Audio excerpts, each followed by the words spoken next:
Welcome to the hills of KwaZulu in southeastern Africa in the year 1879, during the Anglo-Zulu War, when the Zulu kingdom faces invasion by the British Empire, when King Cetshwayo has mobilized his Amabutho, the age-based military regiments that form the core of Zulu military power, and when a young warrior named Mpande to join his regiment in battle against the technologically superior British forces armed with rifles, artillery, and the confidence of imperial power.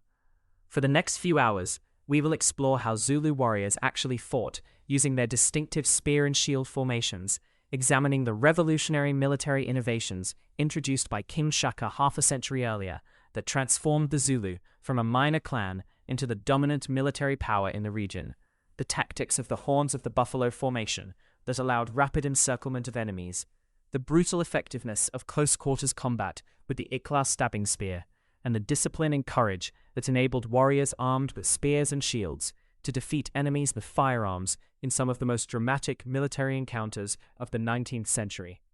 If you enjoy these detailed explorations of military tactics and the clash between traditional warfare and modern weapons, please like and subscribe to support our channel.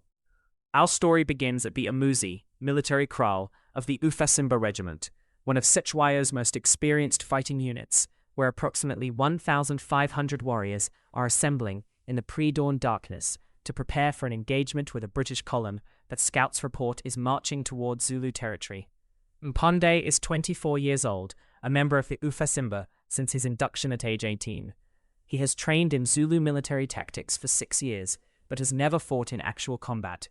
The Zulu kingdom has been relatively peaceful during Cetshwayo's early reign, and this Anglo-Zulu War is the first major conflict requiring full mobilization of the Amabutho since the wars of Shaka's time. The assembly process follows rituals and protocols that have been refined over decades. The warriors gather by their izigaba, companies, subunits of approximately 50 to 100 men who have trained together and who fight as cohesive tactical groups. Mpande's izigaba consists of approximately 70 warriors, all approximately the same age, all members of the Ufasimba regiment, all distinguished by the black shields and black ostrich feather headrings that mark their regiment. The regimental Induna commander, a man named Nshingwayo Kamahole, a veteran of numerous campaigns who has earned his position through proven combat leadership, addresses the assembled warriors as the eastern sky begins to lighten. Nshingwayo's voice carries across the gathering. Today we fight the Amakulu, the Zulu term for the British, derived from the Xhosa word ukulu, meaning red, referring to the British soldiers' red uniforms.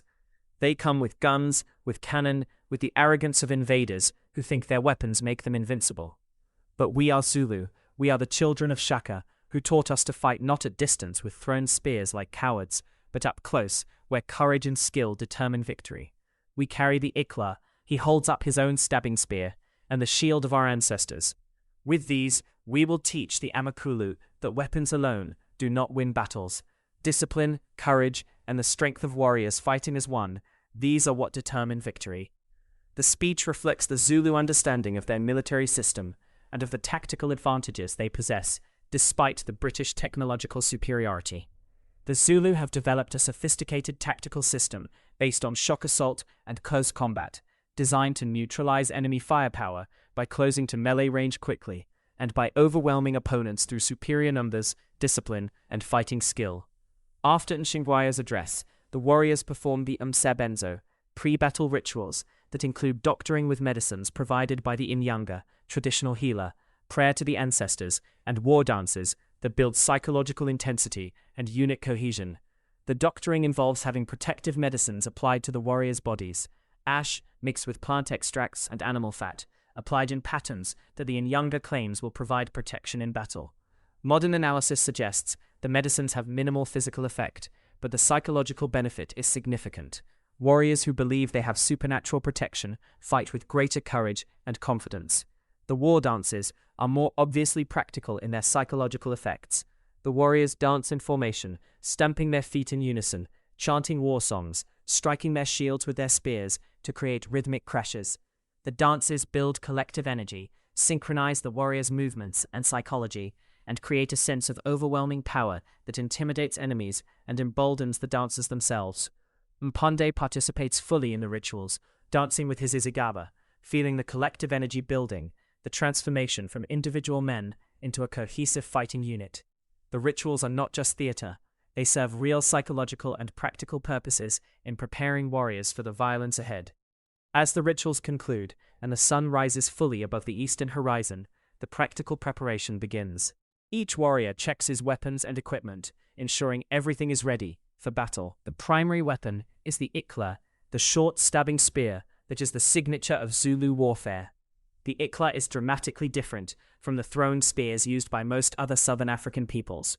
Where traditional spears were lightweight with small points designed to be thrown at enemies from distance, the ikla is a heavy weapon designed exclusively for close-quarters stabbing. Mpande's ikla has a blade approximately 18 inches long and 3 inches wide at the widest point, made from hammered and sharpened iron.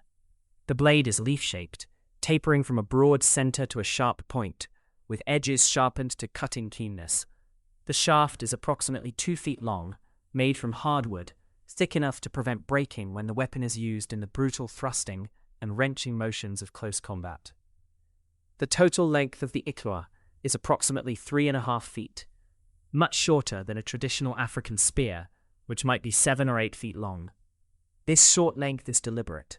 It is optimized for use at arm's length in hand-to-hand combat, where the warrior can thrust powerfully with the full strength of his body behind the blow.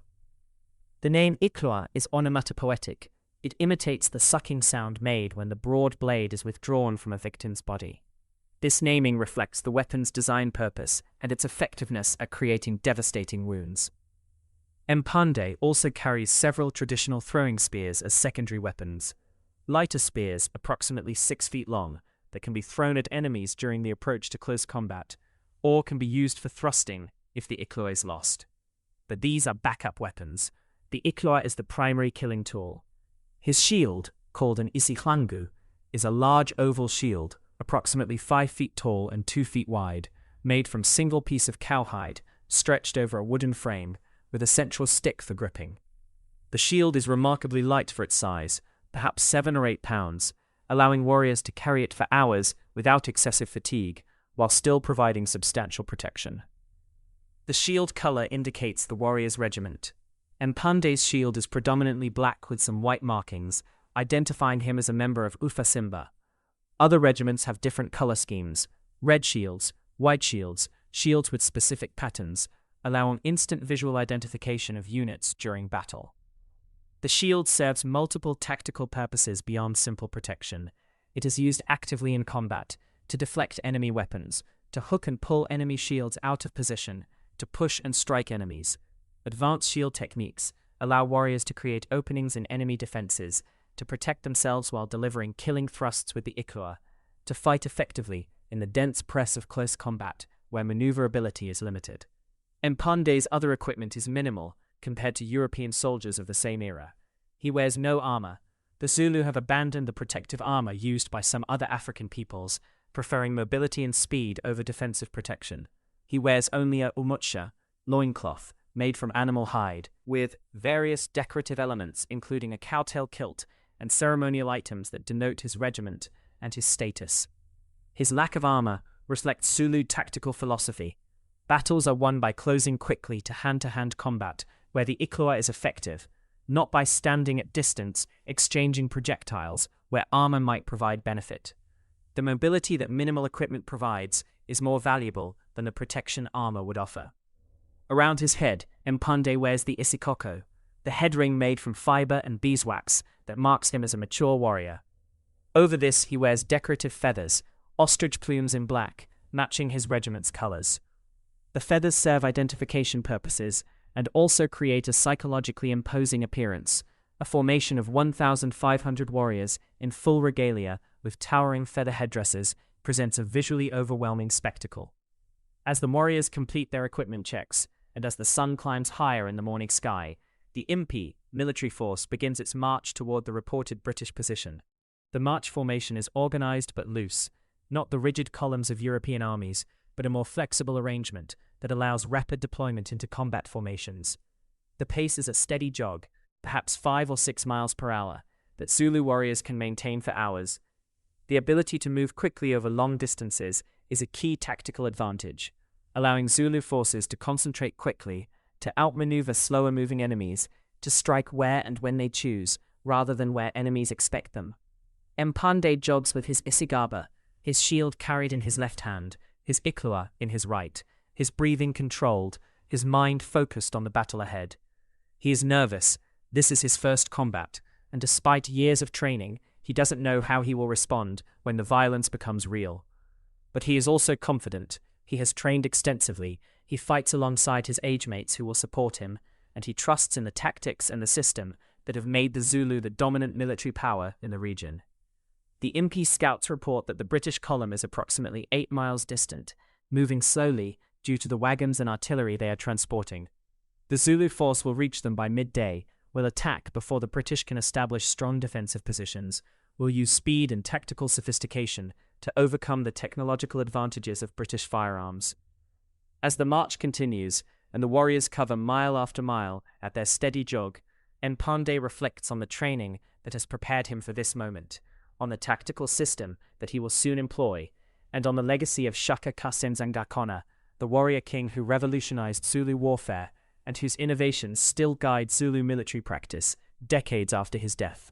To understand the tactics that Mpande and the Ufasimba regiment will employ in battle, we must examine the military innovations introduced by King Shaka beginning around 1816.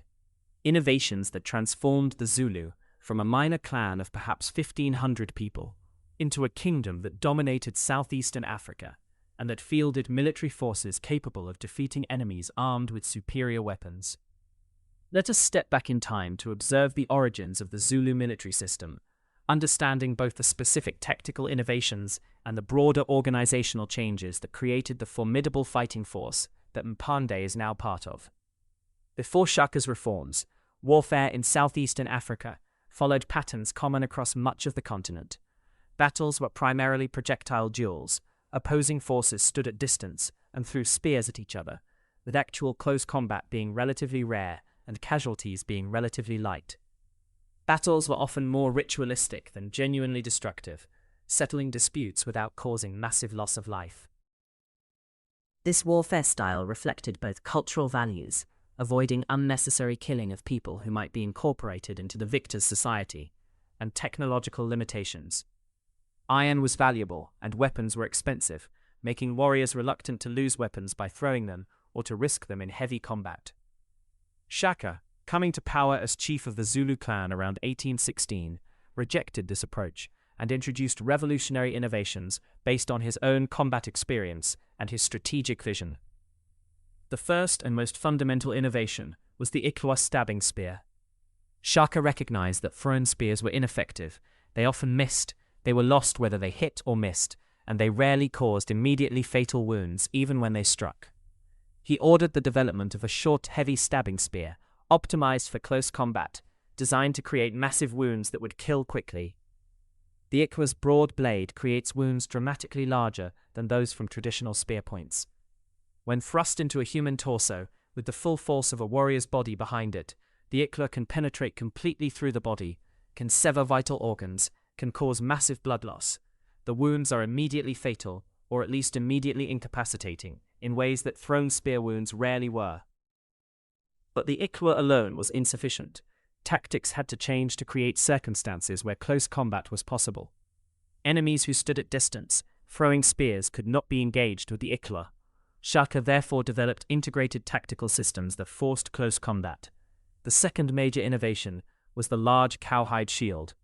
Traditional shields in the region were smaller and lighter, providing limited protection. Shaka introduced large shields that could protect most of the warrior's body, making it possible to advance under enemy projectile fire and to close to hand-to-hand range. But the shield was not just defensive.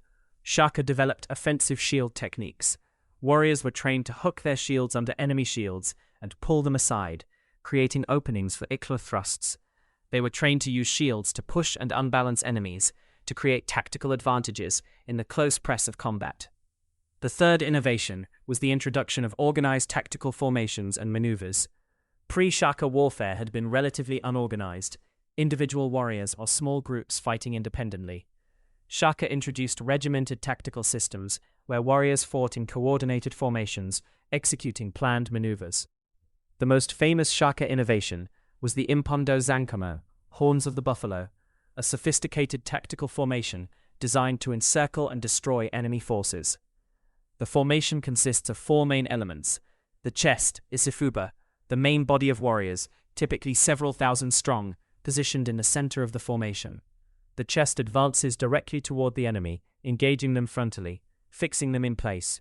The horns, Impondo, two groups of warriors, typically 1,000 to 2,000 per horn, positioned on the flanks of the formation. While the chest engages the enemy frontally, the horns sweep forward and inward, attempting to envelope the enemy's flanks and rear, surrounding them completely. The loins, Isihlala, a reserve force, typically several thousand warriors, positioned behind the chest. The loins serve multiple purposes. They can reinforce the chest if the frontal engagement bogs down. They can exploit breakthroughs created by the horns, or they can respond to unexpected threats. The backbone, Umkumbi, veteran warriors, or commanders, positioned with the loins, controlling the reserve and preventing younger warriors from advancing prematurely. The backbone maintains discipline, preventing the loins from joining the attack before the tactical situation requires it. This formation allows the Zulu to concentrate overwhelming force against enemy positions, to encircle and prevent escape, and to maintain reserves that can respond to developing situations. It is a sophisticated tactical system, comparable to the hammer and anvil tactics of Alexander the Great, or the double envelopment of Hannibal at Cannae. The fourth innovation was the creation of the Amabutho system, age-based regiments that served as both military and social organizations. Young men were conscripted into Amabutho around age 18 or 20, lived in military kraals under regimental discipline, trained constantly in military skills, and served until the king granted them permission to marry, typically in their 30s or later. This system created a standing army of young, physically fit warriors who had no family obligations to distract from military service, who had trained together for years, who fought alongside their age mates with whom they had powerful social bonds. The cohesion and discipline of Amabutho-based armies was far superior to the ad hoc warrior groups of pre-Shaka warfare. The fifth innovation was intensive, brutal training.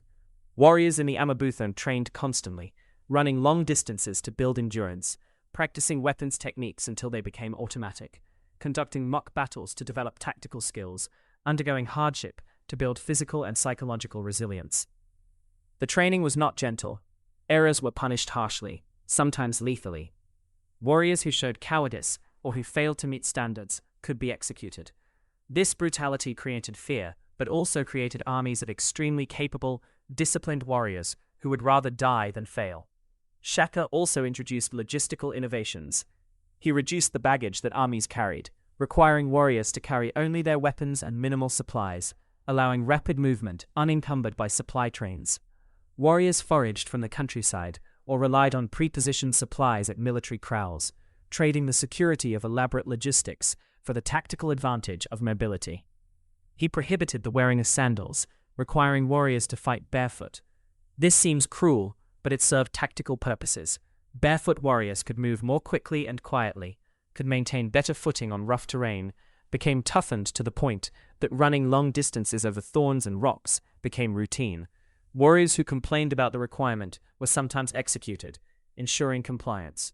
These innovations, implemented systematically over several years, transformed Zulu military capabilities. Armies that had previously numbered hundreds now numbered tens of thousands. Battles that had previously caused dozens of casualties now caused thousands. Tactics that had been relatively simple became sophisticated and effective against larger and technologically superior enemies. By the time of Shaka's death in 1828, the Zulu kingdom had expanded from a minor clan to an empire dominating much of southeastern Africa. Subsequent kings, Dingane, Mpande, and Cetshwayo, maintained and refined the military system, though none achieved Shaka's revolutionary innovations. By 1879, when Mpande the warrior, named after King Mpande, who ruled from 1840 to 1872, is preparing for battle, the Zulu military system is mature and sophisticated. The tactics developed by Shaka are refined through decades of practice and combat experience. The Amabutho are well-trained and disciplined. The weapons and equipment have been optimized through trial and error, but But the Zulu now face a different challenge than the African enemies Shaka conquered. The British Empire brings firearms that can kill at hundreds of yards, artillery that can devastate formations from a mile away, and tactical doctrines developed through centuries of European warfare. The Zulu military system will be tested against the most sophisticated military power in the world, and the outcome is far from certain. As the Ufasimba Regiment and the rest of the Zulu Impi approach the British column's position in the early afternoon, the regimental commanders begin deploying the force into the Impondo Zankomo, the horns of the buffalo formation, that will determine whether the attack succeeds or fails.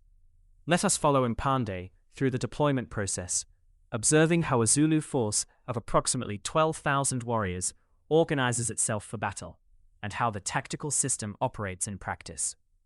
The deployment begins approximately 2 miles from the British position, beyond the effective range of British rifles, but close enough that the commanders can observe the enemy and can plan their attack based on the actual tactical situation, rather than on general principles alone.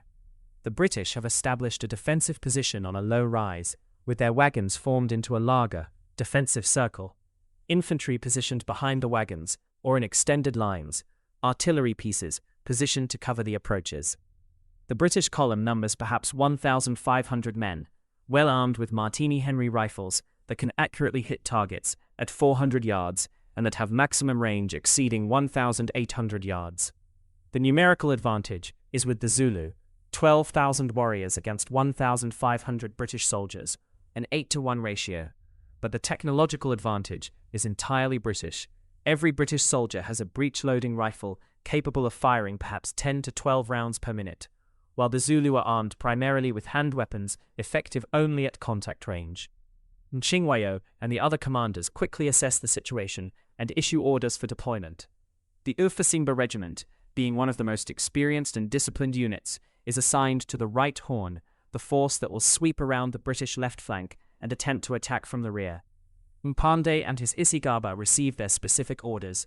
They will form part of the lead element of the right horn, advancing quickly to envelope the British flank before British firepower can inflict too many casualties on the advancing warriors.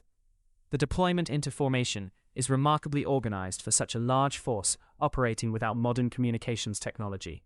The commanders use messengers to relay orders, use visible signals, raised shields, specific movements to coordinate movements, and rely on the warriors' training and discipline to execute complex maneuvers without constant direct supervision.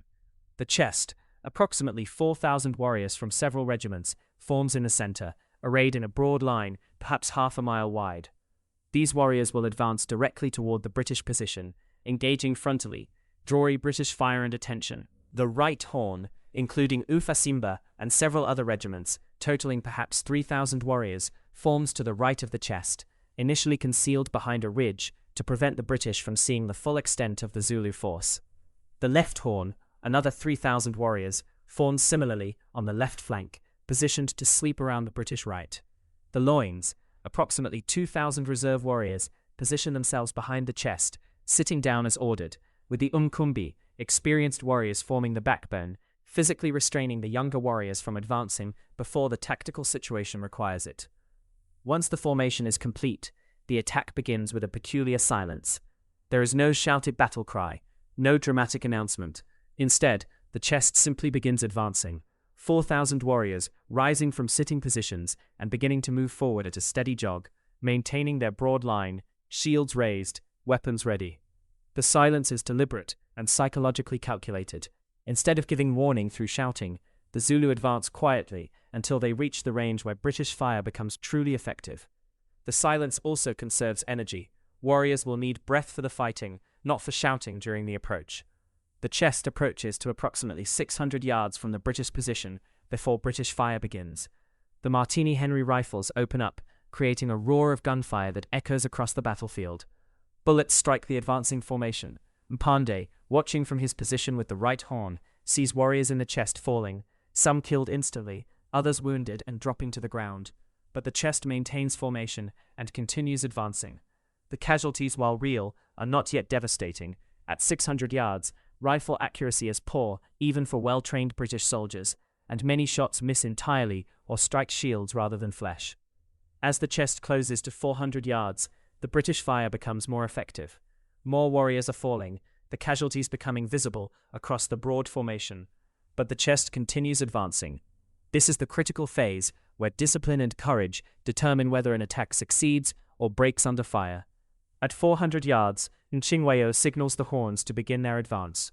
The right horn, including Mpande's regiment, rises from concealment and begins moving at a rapid run, sweeping around the British left flank. The movement of the horns is the critical tactical moment. If the horns can complete their envelopment before being stopped by British fire, the British position will be surrounded and the numerical advantage will tell decisively. If the horns are stopped by fire before completing the envelopment, the attack may stall or fail. Mpande runs with his Isigaba, part of a mass of 3,000 warriors moving at sprint speed across rough terrain, shields raised to provide some protection against bullets, focusing on covering ground quickly before British fire can inflict too many casualties.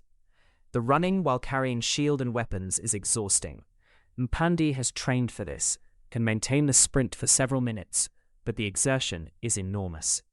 Around him, some warriors are falling, struck by British bullets that are now being directed at the horns as the British recognize the envelopment threat. But most warriors remain standing, continue running, are closing the distance rapidly.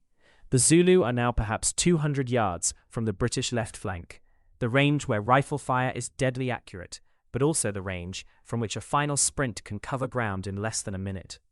At 150 yards, Ntingwayo signals the final charge.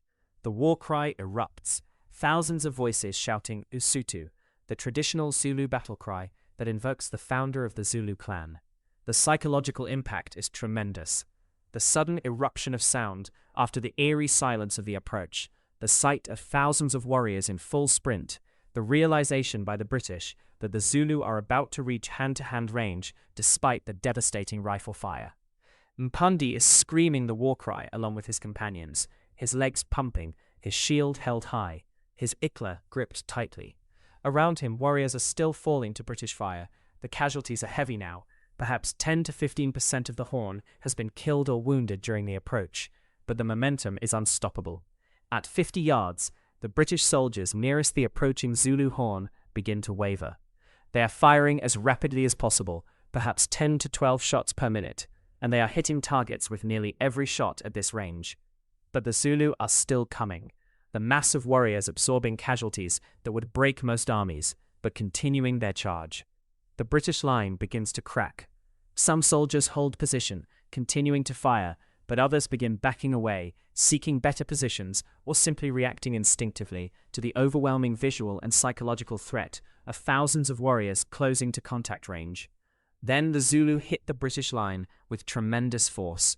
Mpande crashes into a British soldier who has just fired his rifle and is attempting to reload.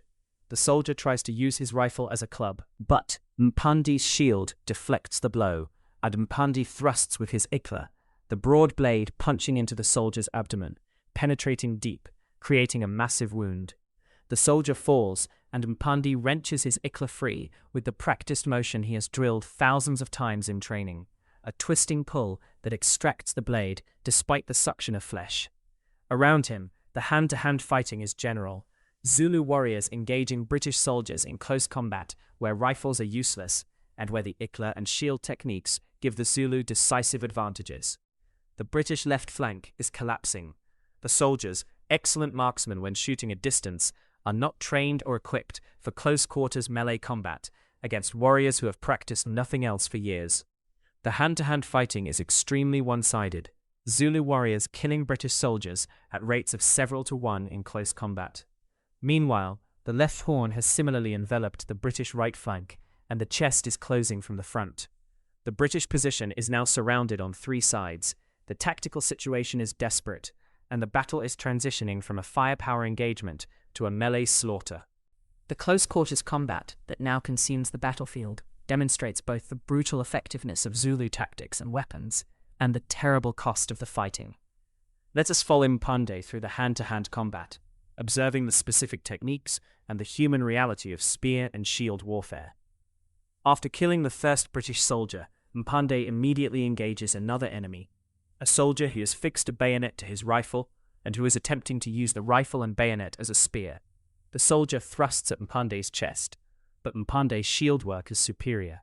He deflects the bayonet thrust with his shield, while simultaneously stepping inside the soldier's reach. At close range, the rifle and bayonet is unwieldy compared to the Iklar. The rifle is approximately 4.5 feet long, making it difficult to maneuver in the press of combat. Mpande's Iklar is less than 4 feet long, optimized for fighting at arm's length in crowded conditions.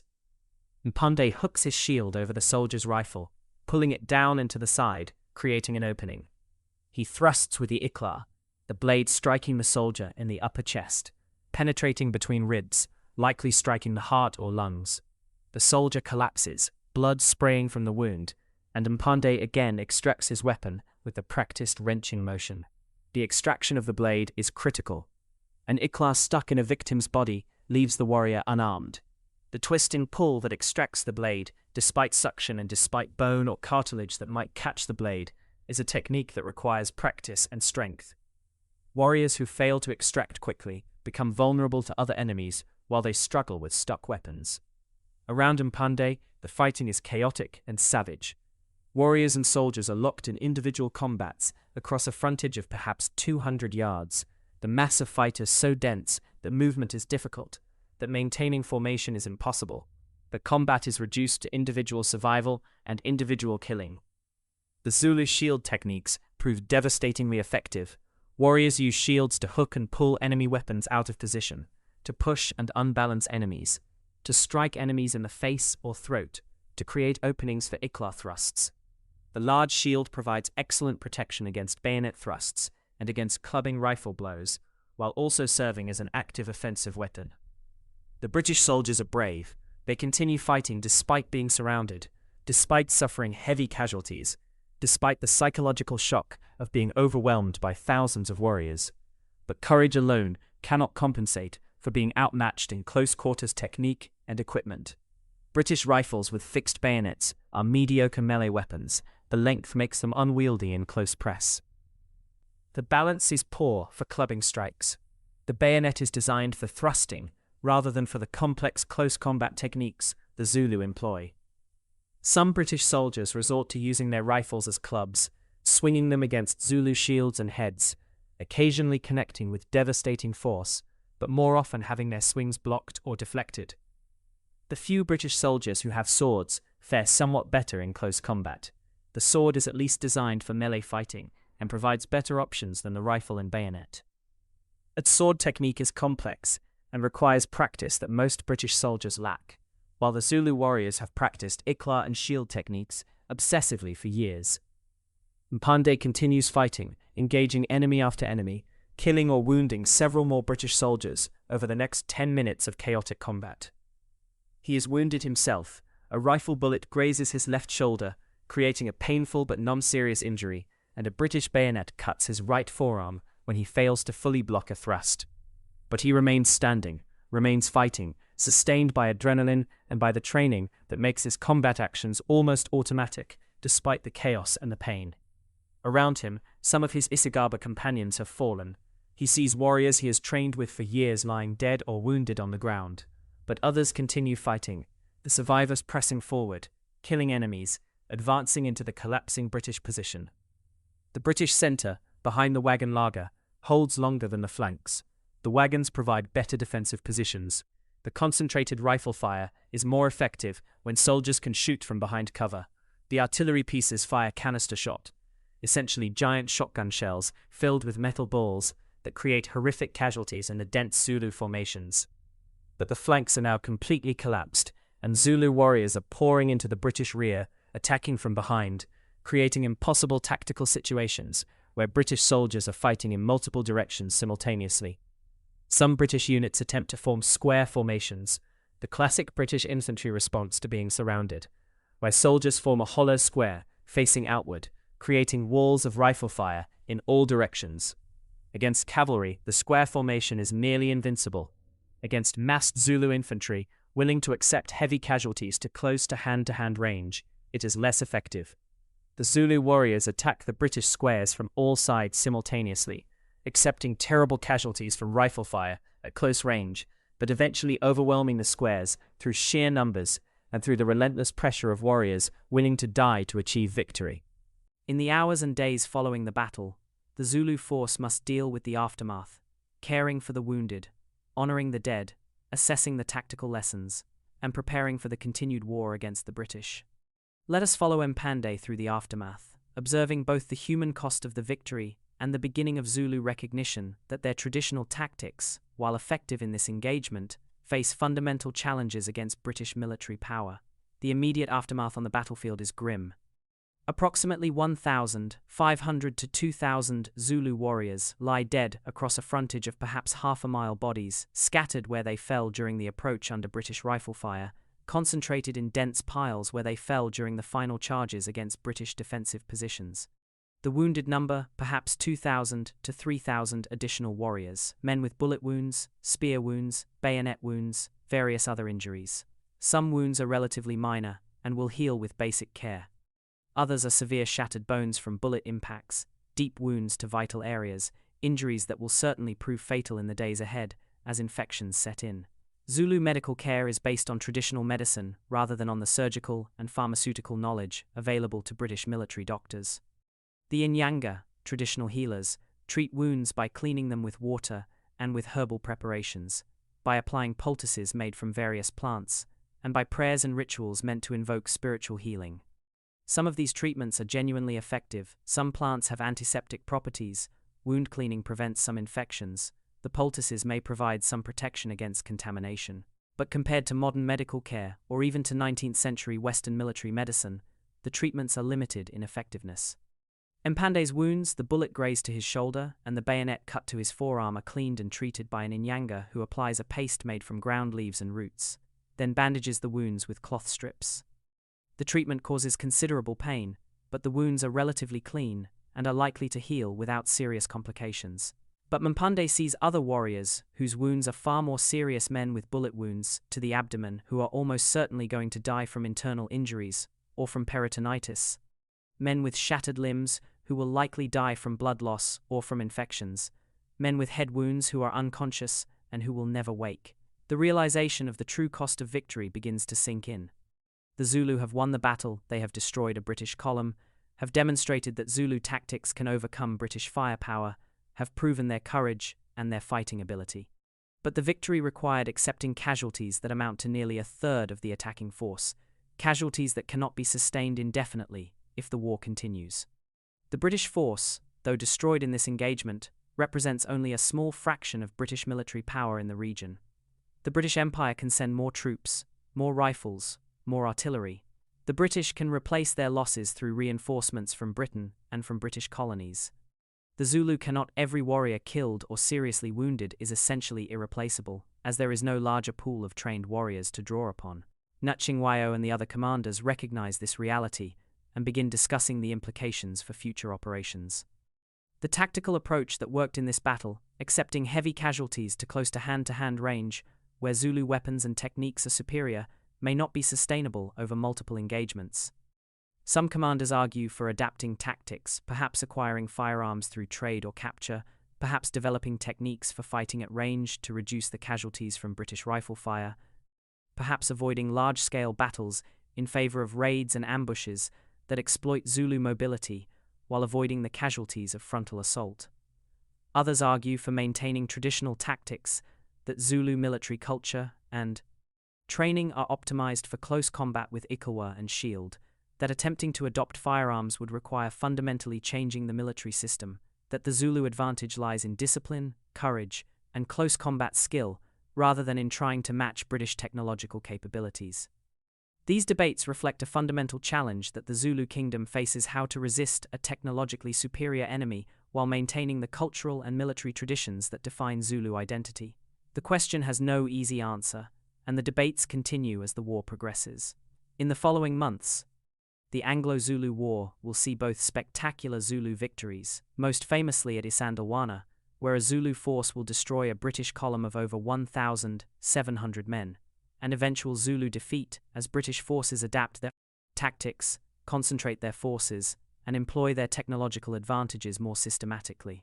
The final British victory at the Battle of Ulundi in July 1879 will demonstrate the limits of Zulu tactics, a British square formation armed with rifles, Gatling guns, and artillery will repel Zulu attacks with minimal British casualties, while inflicting thousands of Zulu casualties, showing that when British forces fought defensively, rather than allowing themselves to be caught in vulnerable positions, Zulu tactics could not overcome the firepower differential. Mpande will survive the war, will witness the Zulu kingdom's defeat and the capture of King Cetshwayo, will live to see the kingdom broken into smaller territories under British control, and will struggle to reconcile his pride in Zulu military achievements with the reality that those achievements were insufficient to preserve Zulu independence. But in the immediate aftermath of this particular battle, Mpande and his companions experience the complex mixture of emotions that victory brings: pride in their fighting ability, grief for fallen comrades, satisfaction at having proven themselves in combat, and growing awareness that the war's ultimate outcome may not favor the Zulu despite their tactical victories. As we conclude our exploration of Zulu warrior tactics and spear and shield formations, let us examine what historical evidence tells us about the Zulu military system, what made it effective, what limitations it faced, and what legacy it left in military history. The historical evidence for Zulu military tactics comes from multiple sources. British military accounts from officers and soldiers who fought against the Zulu, oral histories preserved in Zulu culture and recorded by ethnographers and historians, physical evidence, including battlefields and recovered weapons, and comparative analysis with other Southern African military systems. What can we conclude with confidence about Zulu military tactics? First, the innovations attributed to Shaka, the Ikilwa, stabbing spear, the large shield, the Mpondo Zankomo formation, the Amabutho system are well documented in multiple sources and clearly represent genuine military innovations that dramatically increased Zulu military effectiveness. Second, the Zulu tactical system was genuinely sophisticated, comparable to the tactical systems of any contemporary army in terms of coordination, maneuver, and combined arms integration, using the chest to fix enemies while the horns enveloped, using reserves to exploit success or to respond to setbacks. Third, Zulu warriors were highly trained and disciplined, capable of executing complex maneuvers, maintaining formation under fire, and fighting effectively in hand-to-hand combat. The training system that produced these capabilities was systematic and effective. Fourth, the close combat effectiveness of Ikilwa and shield warfare was real. Zulu warriors consistently defeated enemies in hand-to-hand combat, whether those enemies were other African peoples or European soldiers armed with rifles and bayonets. What were the limitations of the Zulu military system? First, the system required accepting high casualties to close to hand range against enemies armed with firearms. The Zulu could sustain these casualties in individual battles, but could not sustain them over extended campaigns against enemies with larger manpower pools and better medical care. Second, the Zulu military system was optimized for a specific type of warfare: mobile operations in open terrain against enemies who could be forced into close combat. Against enemies who fought defensively from prepared positions and who could maintain concentrated firepower, Zulu tactics were less effective. Third, the Zulu lacked the technological and industrial base to compete with European powers over the long term. They could not manufacture modern weapons, could not match European artillery, could not develop the logistical systems that allowed European armies to operate far from their bases. Fourth, the political organization of the Zulu kingdom centralized under the king with the Amabutho as both military and social control mechanisms created vulnerabilities. The capture or death of the king, the destruction of the Amabutho regiments, could cripple the entire kingdom in ways that more decentralized political systems might better resist. The Anglo-Zulu War of 1879 demonstrated both the strengths and the limitations of the Zulu military system. The Zulu achieved tactical victories that shocked the British, and that demonstrated the effectiveness of their tactics most spectacularly at Isandlwana, where they destroyed a British force of over 1,700 men. But the war ultimately ended in Zulu defeat the British, adapted their tactics, concentrated their forces, employed their technological advantages systematically, and defeated the Zulu through superior resources and firepower despite the Zulu tactical sophistication. The comparison with other 19th century conflicts between indigenous peoples and European colonial powers is instructive.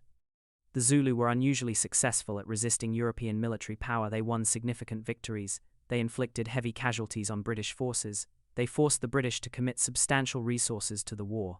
But like other indigenous peoples facing European colonial expansion, the Plains Indians of North America, the Maori of New Zealand, various African kingdoms, the Zulu ultimately could not overcome the resource and technological advantages of industrial European powers. The legacy of the Zulu military system extends beyond the specific history of the Zulu kingdom. The tactical innovations introduced by Shaka influenced other Southern African peoples and contributed to the development of distinctive Southern African military cultures. The Amabutho system and the age regiment concept influenced social organization across the region. The Zulu military also became a subject of fascination for European military theorists. The Mpondo Zankomo formation was studied as an example of sophisticated tactical envelopment. The discipline and courage of Zulu warriors were recognized even by their British enemies. Some British officers argued that Zulu military organization and training were in some respects superior to contemporary British practices. In modern South Africa, the Zulu military heritage is complex and contested. For some, it represents a source of pride, a demonstration of African military sophistication and of resistance to colonial conquest. For others, it represents a problematic militarism that contributed to violence and to the subjugation of other African peoples during Zulu expansion. For students of military history, the Zulu military system offers several enduring lessons. First, tactical innovation and superior training can sometimes overcome technological disadvantages, at least in individual engagements. The Zulu demonstrated that spears and shields in skilled hands could defeat rifles and bayonets under the right circumstances. Second, tactical sophistication is not unique to European or literate civilizations. The Mpondo Zankomo formation and the integrated tactical system that supported it were as sophisticated as contemporary European tactics, and in some ways superior. Third, courage and discipline remain essential military qualities regardless of technology. Zulu warriors' willingness to advance under heavy fire, to close to hand range despite casualties, to maintain formation and cohesion under stress, these qualities made the difference between tactical success and failure. Fourth, military effectiveness is ultimately constrained by broader strategic and resource factors. The Zulu could win tactical battles, but could not win the strategic war against an enemy with superior resources, technology, and sustainability. As we conclude our exploration of Zulu warrior tactics, we can appreciate both the remarkable achievements of the Zulu military system and the tragic context in which those achievements occurred. Warriors like our fictional Mpande represent real Zulu warriors who fought with extraordinary skill and courage, who achieved victories that shocked their European enemies, and who ultimately faced defeat not because they lacked military ability, but because they faced enemies with insurmountable advantages in resources and technology. The tactics of Zulu warriors in spear and shield formations, the disciplined advance under fire, the sophisticated envelopment maneuvers, the devastating close combat techniques represent the pinnacle of development of traditional African military systems, developed to a level of sophistication that allowed temporary resistance to European colonial expansion, but that ultimately could not prevent the conquest and subjugation that characterized the colonial era. Understanding these tactics, appreciating their sophistication, recognizing their effectiveness, while also understanding their limitations, this complete picture allows us to honor the achievements of Zulu warriors, while also understanding the historical forces that ultimately led to the Zulu kingdom's defeat and the transformation of Southern Africa under colonial rule.